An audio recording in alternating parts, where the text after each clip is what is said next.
Hello, my name is Lucy and I'm 58 years old. I recently got custody of my grandson Matt, and today I want to tell you about the events that led up to this, because it was a lot to go through.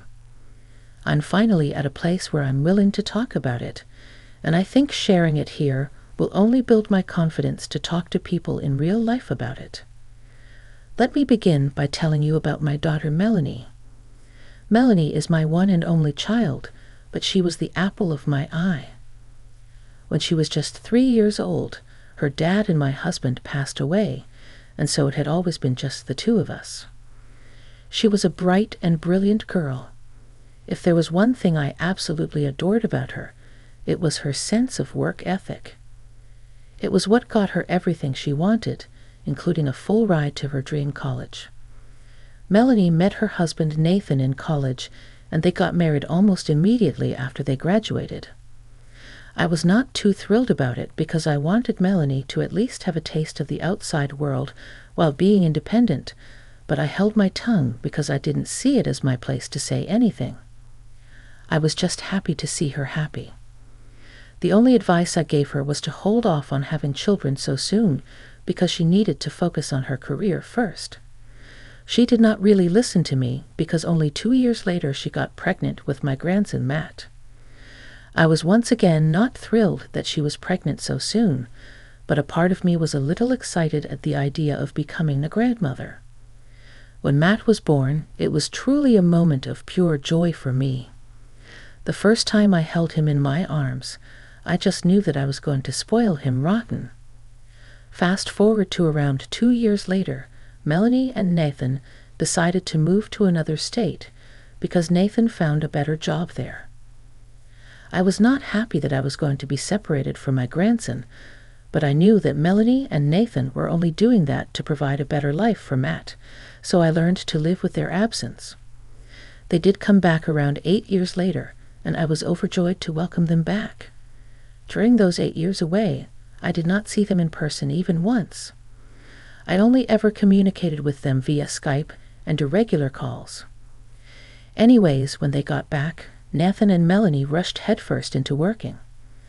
They began to leave Matt with me a lot because they would work from 8 in the morning to 9 in the night. Now I have no idea if they were actually working, but I was glad that I got to spend a lot of time with Matt. As a result, the both of us got close. I became Matt's favorite person, and he became mine, and I spoiled him just as I had originally planned. But things only started going downhill starting with Matt's 12th birthday. His parents and I always have a big celebration for him, but this particular birthday I could not be there because I was on a work trip. I tried my best to come back by the morning of his birthday, but I couldn't. So, to make up for missing his big day, I met up with only him the next day. "Hey, sweetie, happy belated birthday." "Thanks, Grandma. I'm so sorry I couldn't make it yesterday. I tried my best to make it back in time, but it was already 11 p.m. "It's okay. You made it up to me. Anyway, how could I not celebrate my favorite grandson's birthday?" "I'm your only grandson, Grandma." Okay, you're still my favorite, though. Anyways, 12 is a big age. What did you do yesterday?" "Nothing." "Oh, come on, Matt. If you're trying to protect my feelings from missing out on your birthday, I can assure you that I'll be fine." "No, Grandma, I really didn't do anything." "What do you mean?" "Didn't your parents take you out for dinner? I sent your mom money for that." "Well, I sat at home all alone throughout the day, except for when my friends came over for a bit. Mom and Dad came back home really late from work, so I didn't do anything." "Why were your parents working on a Saturday?" "Mom and Dad picked up extra hours because they apparently needed the money." "That's odd. The least your mom could have done was tell me that they weren't celebrating your birthday. I would have had even more money to spend on you, Grandma." "That's really sweet, but I'm already used to this." "What do you mean?" "I mean that Mom and Dad are almost never home, and they always miss big events because they're too busy working. That's so sad. How do you feel, though? I was sad yesterday, but I don't think I should have been. Why? I mean, it's only natural to feel bad when your parents forget about celebrating your birthday. I mean, they've been doing it for so long. I should not have thought that they would have remembered. Sweetie, that's so incredibly sad. I'm going to talk to your parents about it. You don't deserve this. No, please don't. They'll only get mad at me, and they might not let me see you again. But please, Grandma. Fine, but you're staying with me tonight, and we're celebrating your birthday properly. I tried my best to forget what Matt had revealed to me for only the duration of his celebration with me. I took him out and let him buy whatever he wanted. He seemed very happy, and I was glad I was able to lift his mood up. The next day after Matt left, I called Melanie and asked her why she and Nathan hadn't celebrated Matt's birthday. Melanie simply told me that they were busy. That made me very angry. Aside from the fact that Matt was my grandson, he was also just a child. No child deserves to be forgotten that way.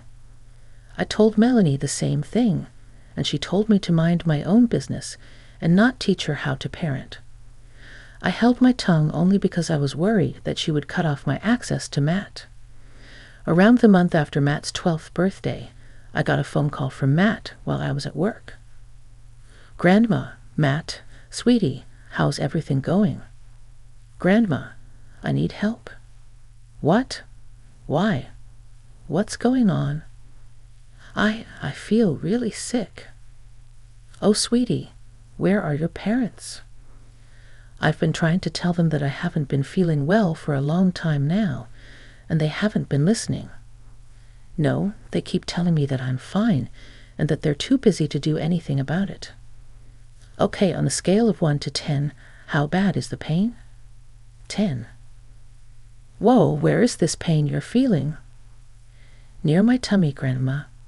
Could you please get here fast? I don't think I'll be able to stay awake for too long. I'm already on my way, sweetie. Just keep talking to me. Tell me, how long have you been feeling this way? I've been feeling this way for a week and a half now, and it's always been this bad. Yes, why the hell would your parents not take you to the doctor? That's not right of them. I don't know. I tried to tell them. Even went to them and cried about it, but they just brushed me off. I'm going to have a stern talk with them. In the meantime, I'm only 10 minutes away, sweetie. I'll be there super soon. Are you lying down? I'm sitting at my desk. Could you get on the bed and try to lie down? Maybe that will ease the pain a little. Oh, okay, well, I'll try. Oh, Grandma, everything's getting so blurry. Matt, stay with me, sweetie. Matt, I was panicking like crazy. I quickly rushed over to Matt's place, and while driving there, I called 911 to get him help as fast as possible. Thankfully, my place of work is only a 7-minute drive from Melanie's. I got there before the EMTs and rushed inside. When I got to Matt's room, I saw him lying on the floor, looking blue in the face. And when I touched him to check for a pulse, he felt really cold.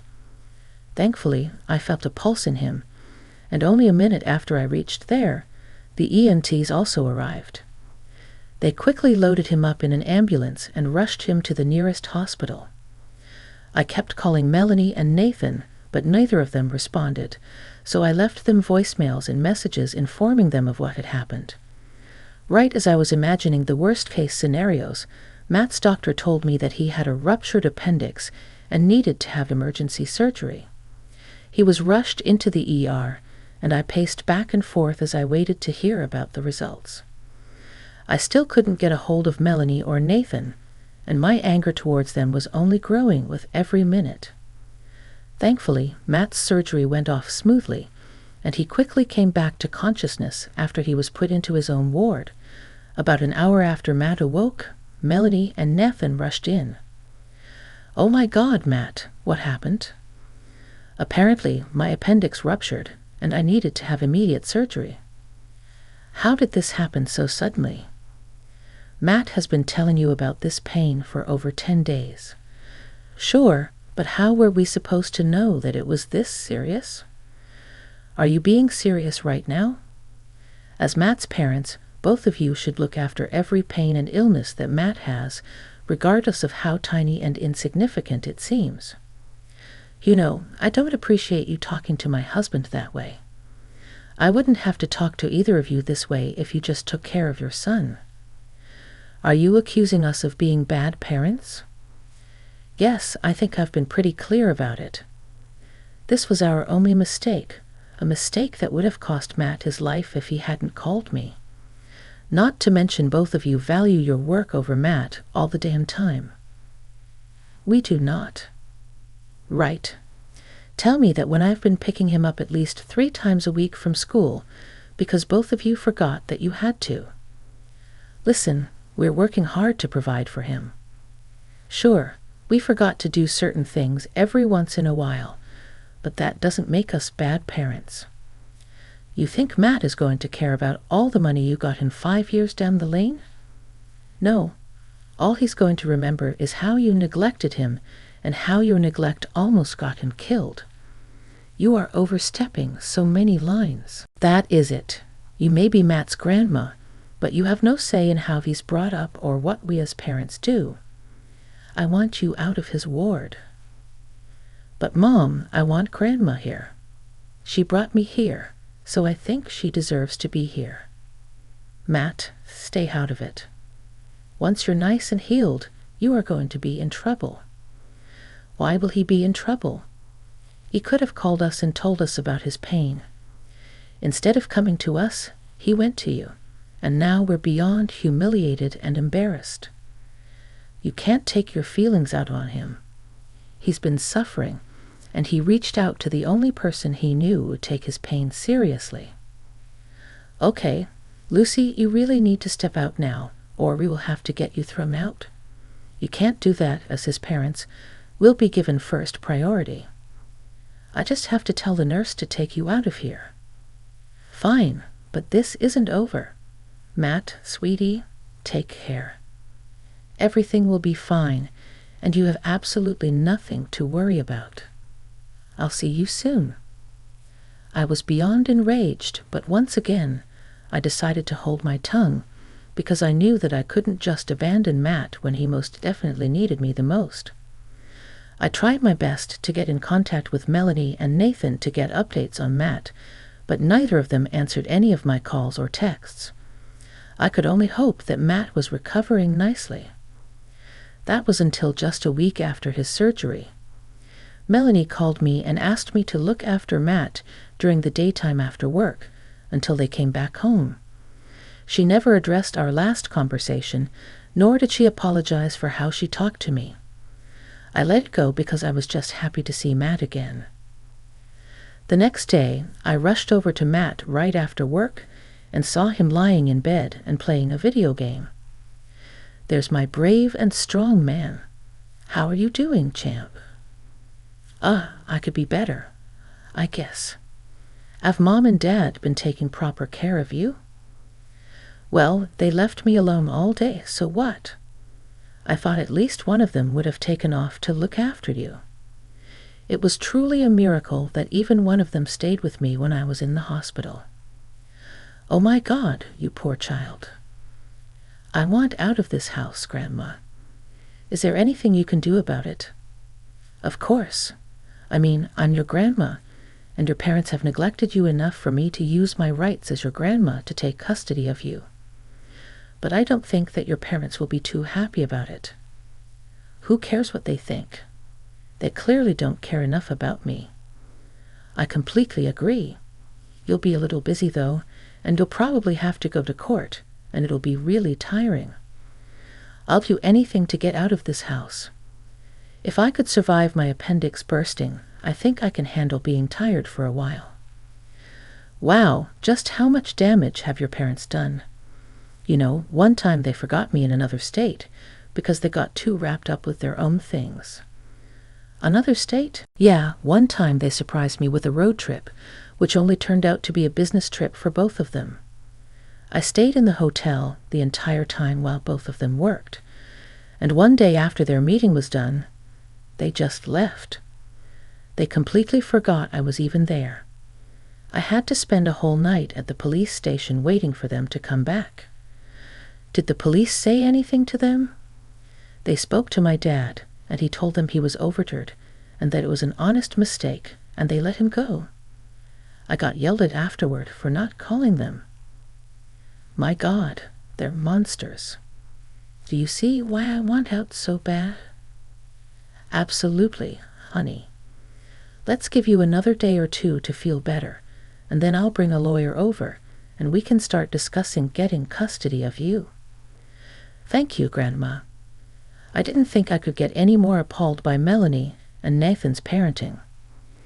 But there I was listening to just a few snippets, and I already wanted to unleash hell on them. I knew that it would not be right to get my emotions involved in this situation, so I just spent the rest of that day talking with Matt and trying to make him feel better. The next day, I took a week off work, and the first thing I did was get in contact with a lawyer. He advised me to collect as much evidence as I could about Melanie and Nathan's neglect, and so I started to do that. Over the next 4 months, I got Matt on board and asked him to keep track of everything. We set up a hidden camera in his room so that every conversation was recorded. Gradually, we collected more than enough evidence, along with evidence from the past and testimonies from those involved.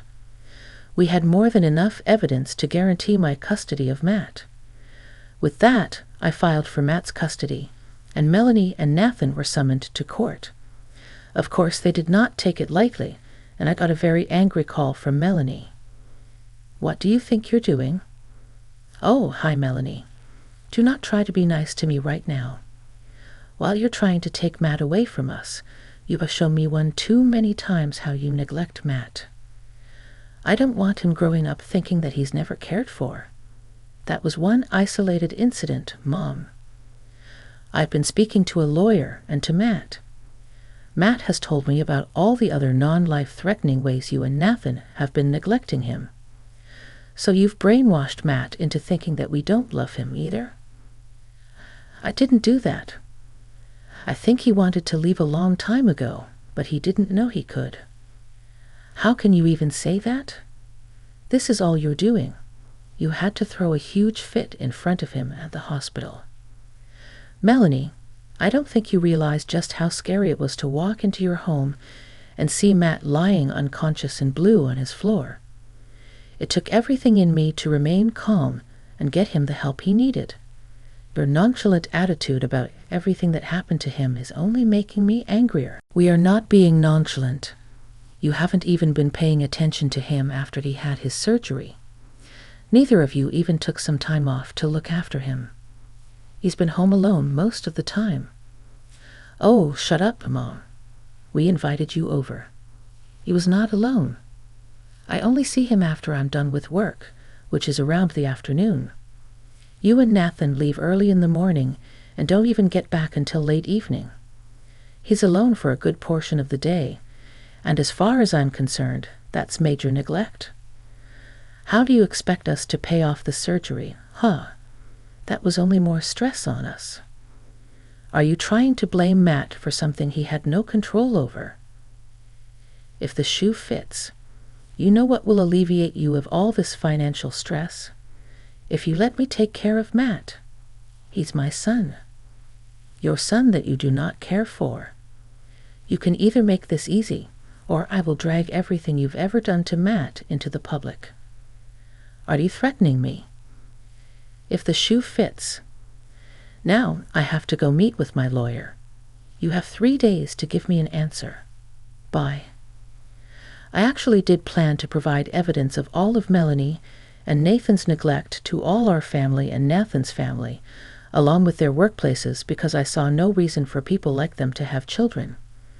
It was only a miracle that they lived close to me, so I had some form of knowledge of what was happening on the inside.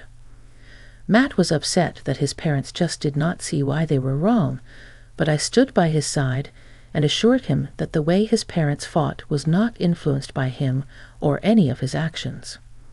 3 days later, Melanie and Nathan willingly gave up their custody of Matt to me. Let me tell you, I have never in my life seen someone as happy as Matt was when he found out that his parents were signing over their custody of him. Matt cried for a good 5 minutes in pure happiness.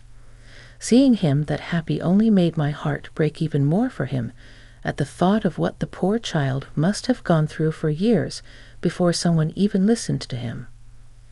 Of course, Melanie and Nathan were not very nice about handing over their custody of Matt to me. After the deed was done, they were low-key about it, but then the family began to get suspicious of Matt never being with them. They eventually came clean about their loss of custody of Matt, but not before blaming me for ruining their family. I got hundreds of calls from so many people telling me that I was a horrible person for taking a child away from their parents. I ignored all of it because Matt was my first priority, and creating a safe space for him was more important than dealing with people who just wanted to gossip. I dealt with all the harsh blows that my family sent my way, and made sure that Matt would have no idea about it. But then things took a turn for the worst when Melanie and Nathan began telling everyone that Matt had been the one to convince me to take away their custody. Now, Matt has a phone and number of his own, so he began to get texts from a lot of family members asking him why he was breaking his parents' hearts this way. That was when I truly saw red. I was fine with whatever Melanie and Nathan had been saying about me, but to drag their son's name through the mud, I would not stand for that, and I would not remain silent. So I created a group chat for everyone in the family that had been harassing us, and I shared a folder full of evidence of Melanie and Nathan's neglect of Matt with them. I then exited the group chat and blocked everyone on both Matt's and my phones. I'd heard from some of my family that I was still in contact with that evidence I shared with everyone else that caused major backlash towards Melanie and Nathan. They've been ostracized by the entire family, and nobody's willing to associate with them. One of them even contacted both of their employers about their actions, and Melanie and Nathan are facing issues with their jobs. I would feel bad for them, but what did they expect when they were the ones being cruel and inhuman? I stopped wanting to hear anything about them, not only for Matt's sake, but also for mine, because every time I hear anything about them, I can actually feel my blood pressure shoot up in anger. But let me end this on a happier note and inform you that Matt has never been a happier boy. He's gone back to excelling at school, and if there's one thing I miss before having Matt stay with me, it's a quieter house because the boy constantly has his friends over. I'm joking, of course. The child deserves to laugh and smile as much as he can after everything he's been through. I'm going to do my best to protect and provide for him, but I can already tell that he's got a much better handle on his life and himself, so I really won't have much to worry about. Thanks for giving me your time.